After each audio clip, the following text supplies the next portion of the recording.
to another episode.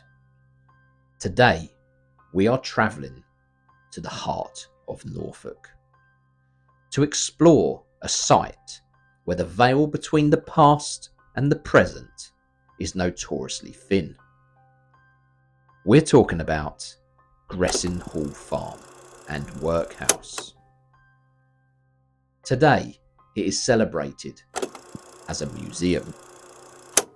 But for nearly 2 centuries, it was a place of last resort, a bastille for the poor, the sick, and the abandoned.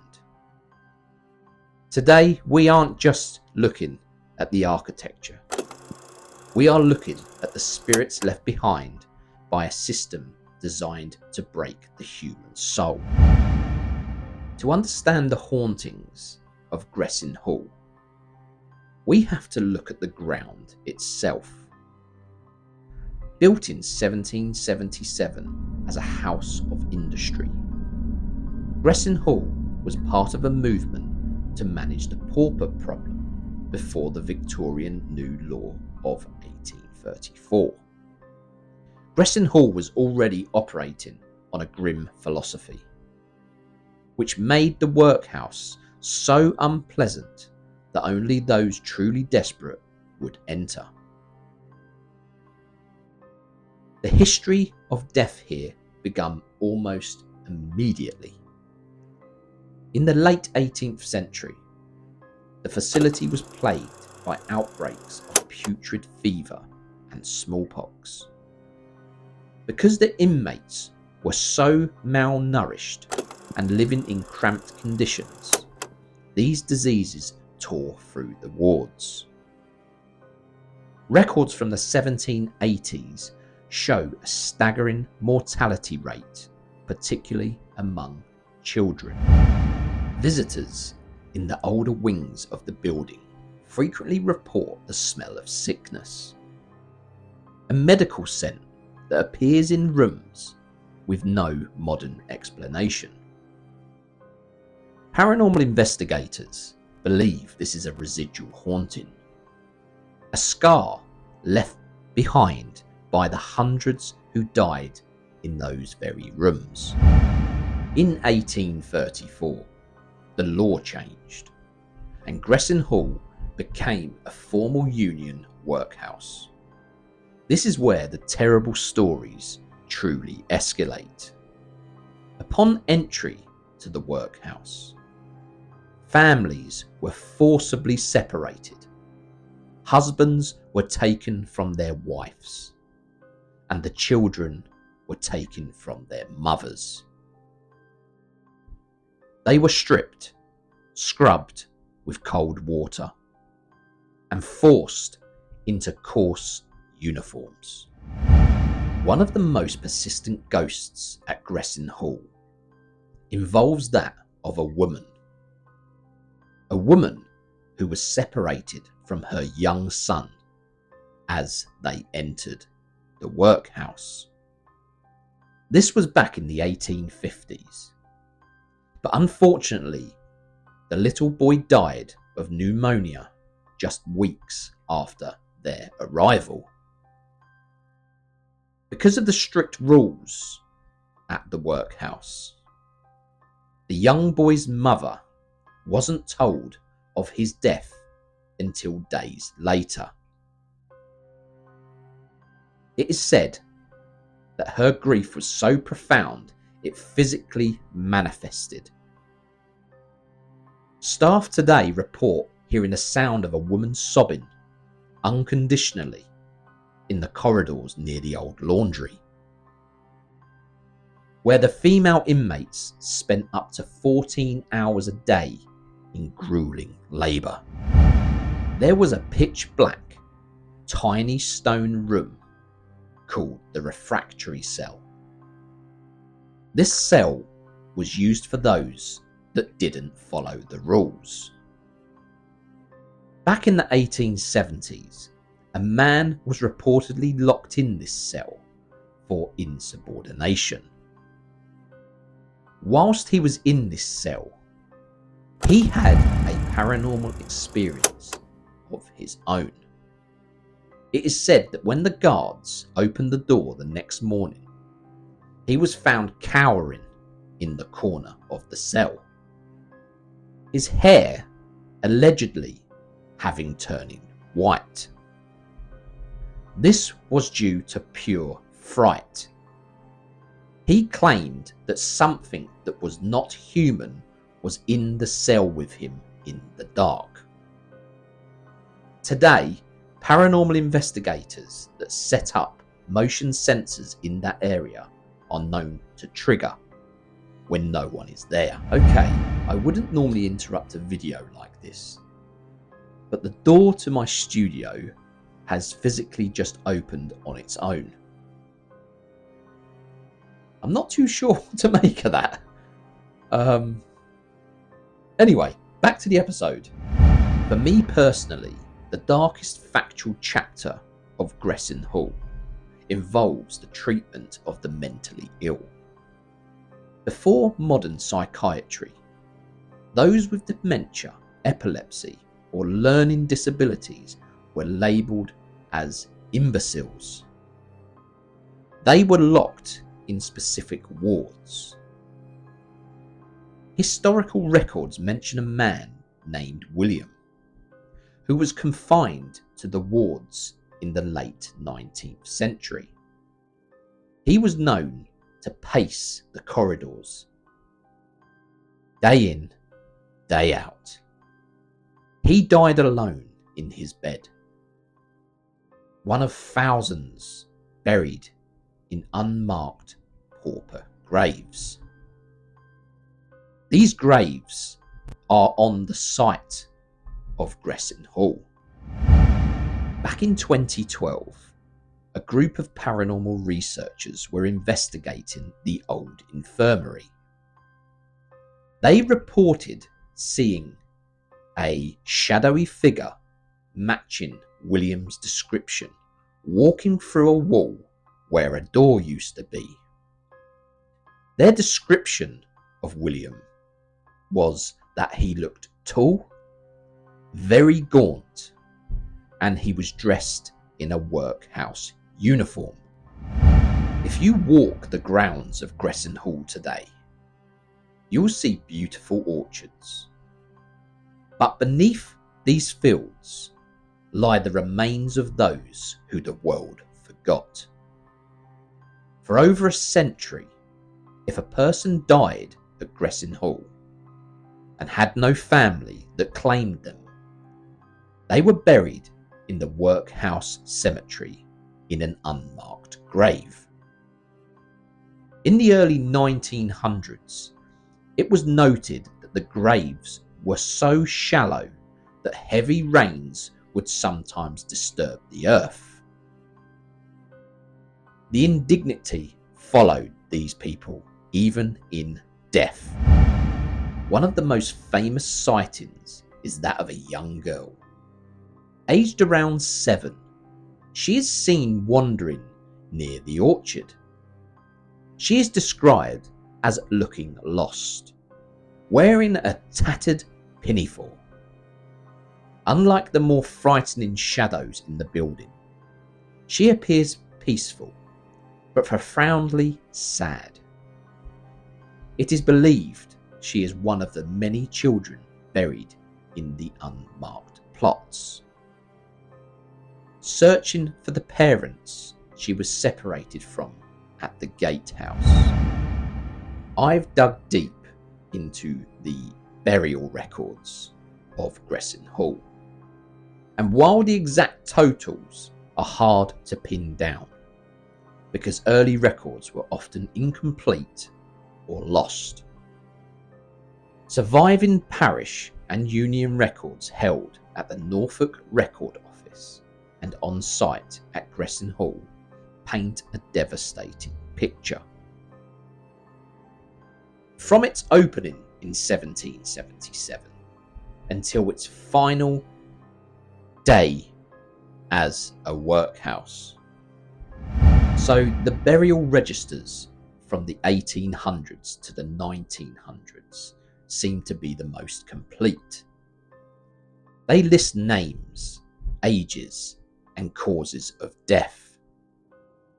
But time and time again, I noticed that the signature on these documents were from the workhouse master and not a family member.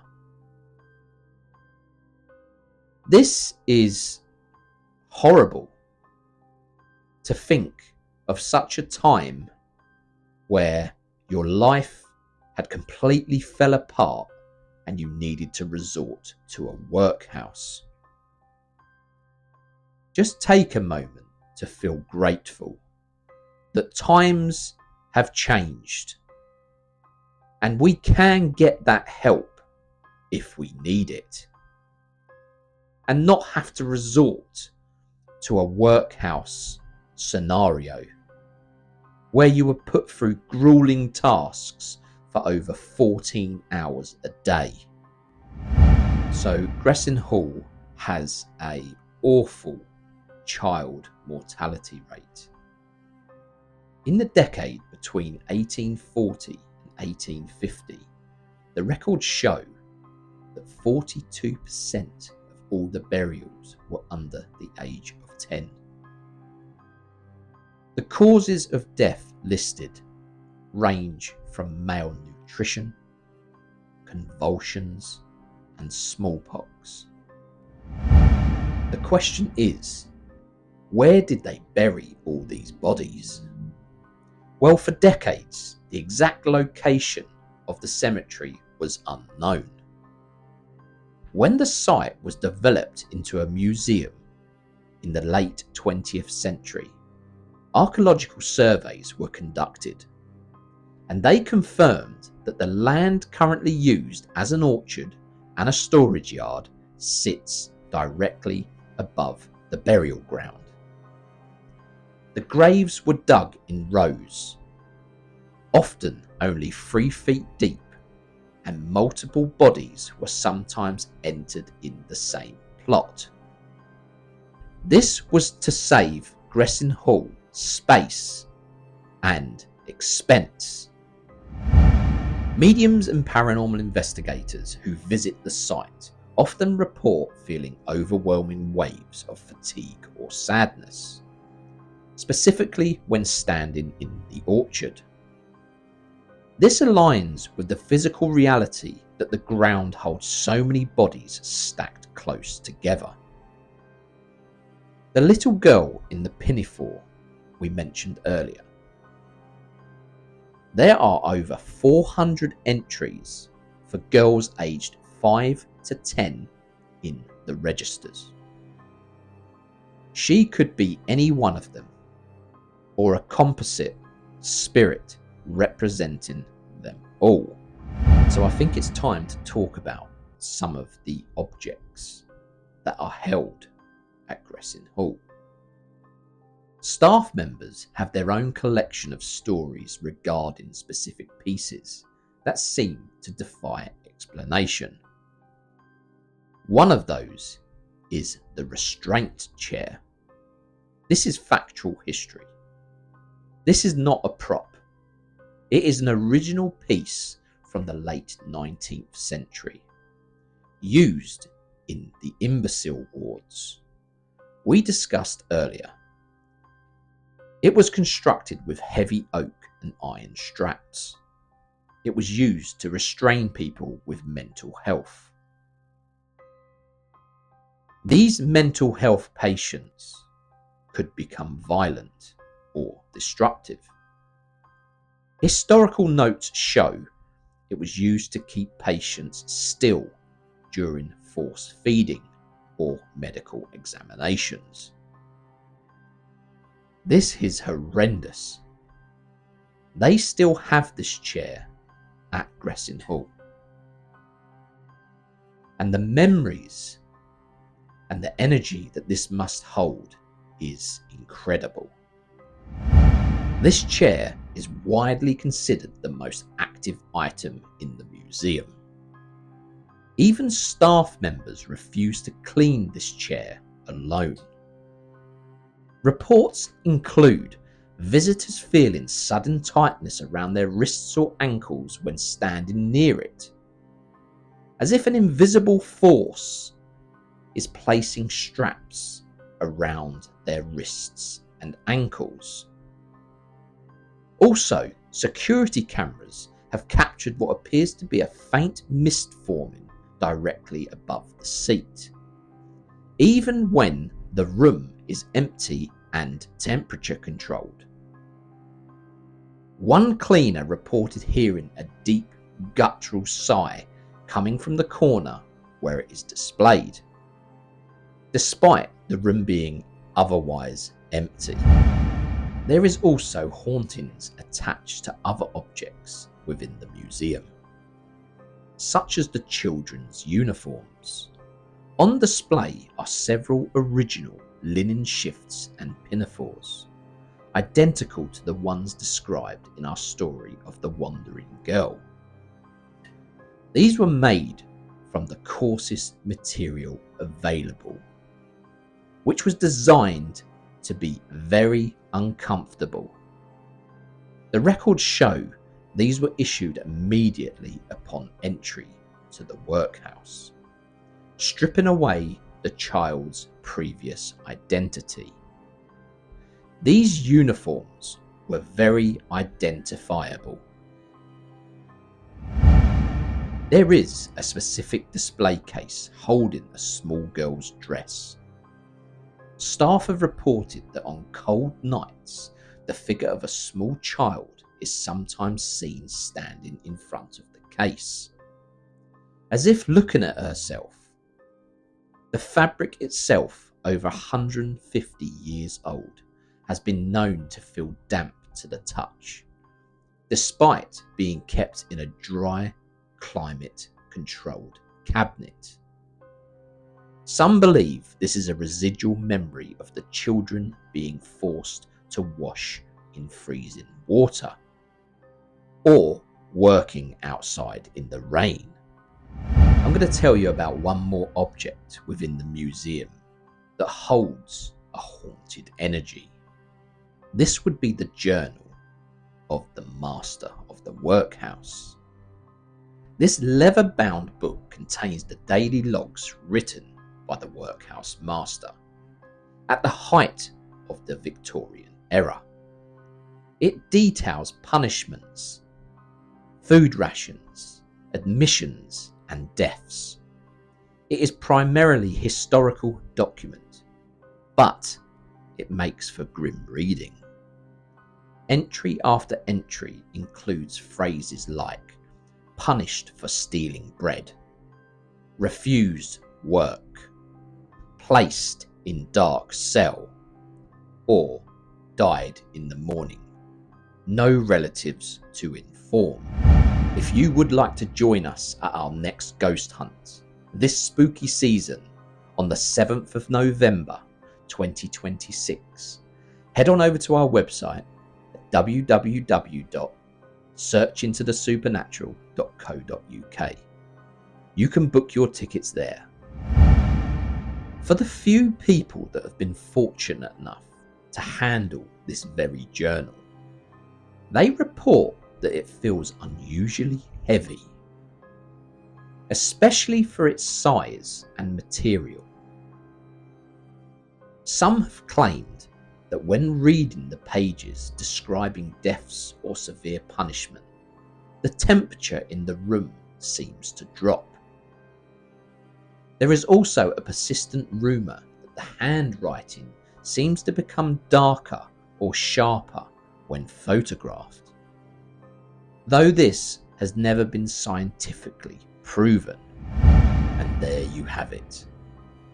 It is one thing to hear the legends, but when you hold the book that recorded such suffering, or stand above the ground where they were laid to rest, the stories become something much more real.